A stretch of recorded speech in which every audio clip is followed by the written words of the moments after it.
Assalamualaikum warahmatullahi wabarakatuh. Alhamdulillah wassalatu wassalamu ala Rasulillah wa ala alihi wa sahbihi wa man walah. Alhamdulillah, bersyukur kita kepada Allah Subhanahu wa taala atas segala nikmat, atas segala pemberian, limpahan rezeki dan kurniaannya dapat kita bersama-sama untuk mendengarkan kuliah Zuhur pada hari ini. Dan alhamdulillah kita panjatkan kesyukuran kita pada Allah Subhanahu wa taala atas kesempatan dan peluang untuk kita berada dalam bulan Ramadan yang penuh dengan keberkatan ini. Kita tunjukkan kesyukuran kita dan memperbanyakkan amal ibadah kita, memperbanyakkan amal kebajikan kita. Itu semua merupakan cara untuk kita tunjukkan kesyukuran kita, banyakkan amal ibadah dalam bulan ini dan kita dapatkan ataupun raih ganjaran pahala, gandaan pahala yang dijanjikan pada bulan ini, insya-Allah. Semoga kita semua di kalangan mereka yang beruntung pada bulan Ramadan ini dan bulan-bulan yang akan datang. Amin ya rabbal alamin. InsyaAllah para jemaah dan para pendengar sekalian, kita akan sambung pengajian kita. Kita masih berada dalam bab ilmu, di mana pada kesempatan ini kita akan bincangkan tentang topik atau tajuk yang berkaitan dengan di mana ilmu itu ia menghasilkan sifat tawaduk. Para jemaah sekalian, seorang yang mempunyai ilmu itu, walaupun berapa banyak ilmu yang ada di dalam dirinya, walaupun berapa lama dia belajar, tetapi ilmu itu tidak sepatutnya ia menjadikan seseorang itu orang yang merasa besar, orang yang merasa bangga, orang yang merasa riak ataupun apa-apa sifat-sifat yang tidak baik. Ilmu itu apabila seorang itu dia belajar dengan baik, dia belajar dengan niat yang baik, maka ia akan menghasilkan sifat tawaduk ataupun sifat merendah diri terhadap ataupun di dalam diri orang tersebut. Ilmu itu menjadikan seorang itu lebih baik, bukan menjadikan orang sesuatu tidak baik. Dan bukan saja kita boleh lihat daripada dalamnya, memang kita susahlah nak lihat daripada batin seseorang itu. Mungkin kita boleh lihat daripada kelakuan, cara cakap, tapi sebenarnya kita boleh lihat daripada segi zahirnya seseorang itu, daripada segi sudut pakaiannya, daripada zuhud akhlaknya, tindak tanduknya, cara cakapnya, cara bergaulnya, siapa yang dia bergaul dan sebagainya. Maka akhlak ini kita boleh lihat daripada zahirnya seseorang. Para jemaah sekalian, di mana sifat tawaduk ini merupakan satu sifat yang murni dan bukan satu sifat yang ditekankan oleh Islam. Sebagai orang berilmu tu tak patut untuk kita mempunyai sifat bangga diri ataupun sifat berbesar diri terhadap orang lain. Kerana Nabi sallallahu alaihi wasallam sebagai individu yang paling berilmu, diberikan ilmu daripada Allah Subhanahu wa taala untuk memimpin umat ini ataupun umat Islam, memimpin umat akhir zaman. Nabi sendiri tidak mempunyai sifat-sifat mazmumah atau sifat yang keji, seperti besar hati, bangga dan sebagainya. Disebut dalam Al-Quran sendiri bahawa Nabi Allah SWT berfirman, walaqad kana lakum fi rasulillahi uswatun hasanah, bahawa telah ada pada dirinya, iaitu dirinya Nabi Muhammad sallallahu alaihi wasallam, daripada dalam Rasulnya Muhammad SAW, uswatun hasanah ataupun contoh tauladan yang terbaik. Nabi SAW sebagai orang yang paling berilmu, yang mengajarkan kepada para sahabat pelbagai ilmu, yang menerangkan tafsir Al-Quran, makna-makna Al-Quran. Tetapi Nabi sendiri merupakan individu yang paling merendah diri terhadap orang lain. Dan inilah sifat yang mahmudah, sifat yang indah, yang terpuji, yang ditunjukkan oleh Nabi SAW. Dan kita sebagai umat Islam mestilah kita ikutlah berdasarkan dengan ayat yang tadi, iaitu kita kena mencontohi Nabi SAW. Dan kita kena ingat bahawa Nabi SAW bukan sahaja orang berilmu. Pada masa yang sama Nabi SAW merupakan seorang pemimpin. Nabi SAW merupakan seorang general ataupun panglima panglima tentera. Maka ini semua merupakan sifat-sifat yang indah yang ada pada Nabi SAW, walaupun pangkat ataupun kedudukan Nabi SAW itu sangat tinggi di sisi Allah dan juga di sisi manusia. Dan alhamdulillah kita boleh lihat, kita boleh belajar tentang sifat-sifat Nabi SAW yang indah ini daripada kisah-kisah para sahabat Nabi sallallahu alaihi wasallam.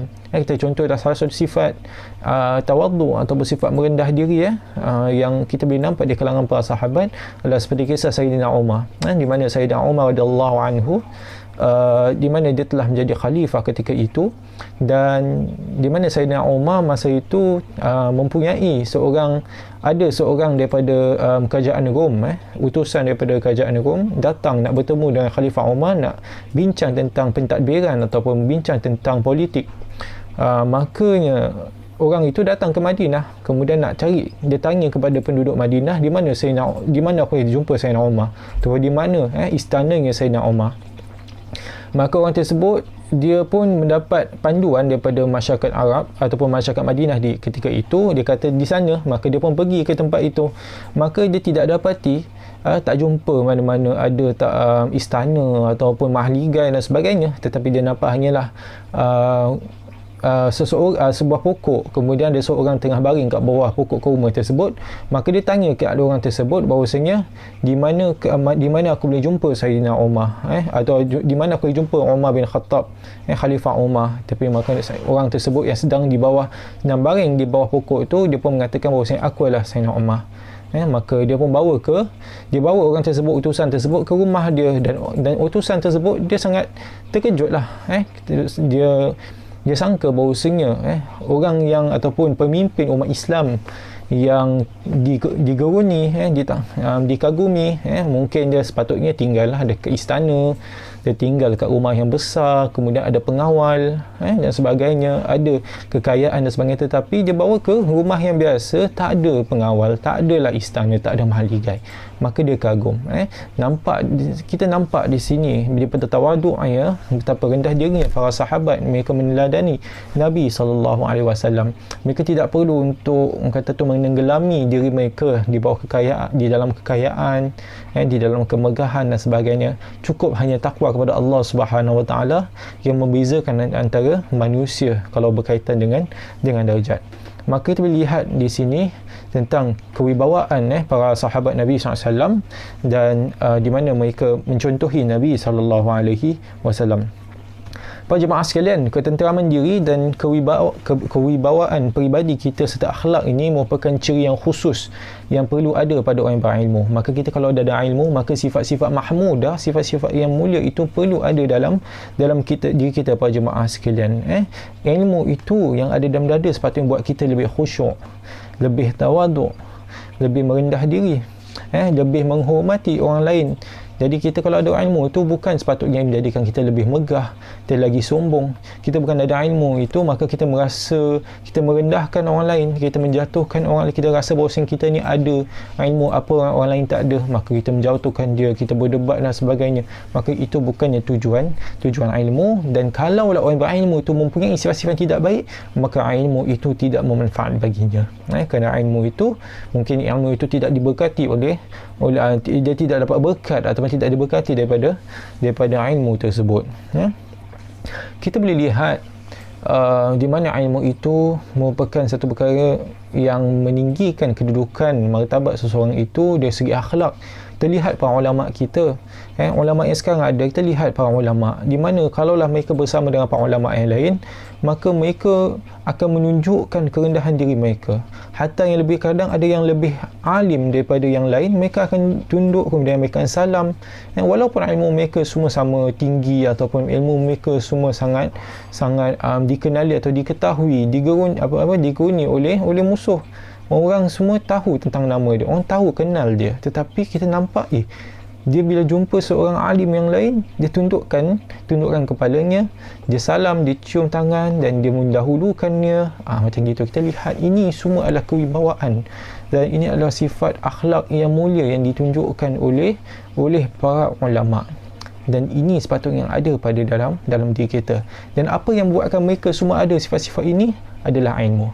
Kerana bila mereka belajar, mereka menimba ilmu, maka mereka tahu akan keindahannya. Sepatutnya ilmu itu menjadikan seseorang itu lebih rendah diri, bukan lebih sombong dan sebagainya. Maka kalaulah kita dapat jadi gitu, tandanya ilmu yang kita timba dan kita dalami itu adalah ilmu yang bermanfaat.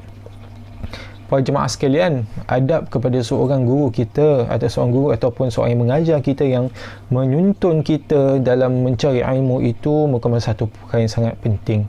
perlu kita beradab dengan mereka, walaupun mereka ini mungkin mereka lebih muda, mungkin kita ini tahu lebih banyak daripada dia, tetapi kalaulah dia mengajar kita sesuatu yang kita tidak tahu, maka itu menandakan bahawasanya berbeza kita. Kerana dia tahu sesuatu kita tidak tahu, maka kita belajar. Tidak salah untuk kita menunjukkan tawadhu ataupun sifat merendah diri kepada sesiapa pun. Wallahu ta'ala a'lam. Para jemaah sekalian, semoga kita semua raih manfaat dan faedah daripada perkongsian ini. Aqulu qawli hadza wa astaghfirullahal azim li wa lakum. Wassalamualaikum warahmatullahi wabarakatuh.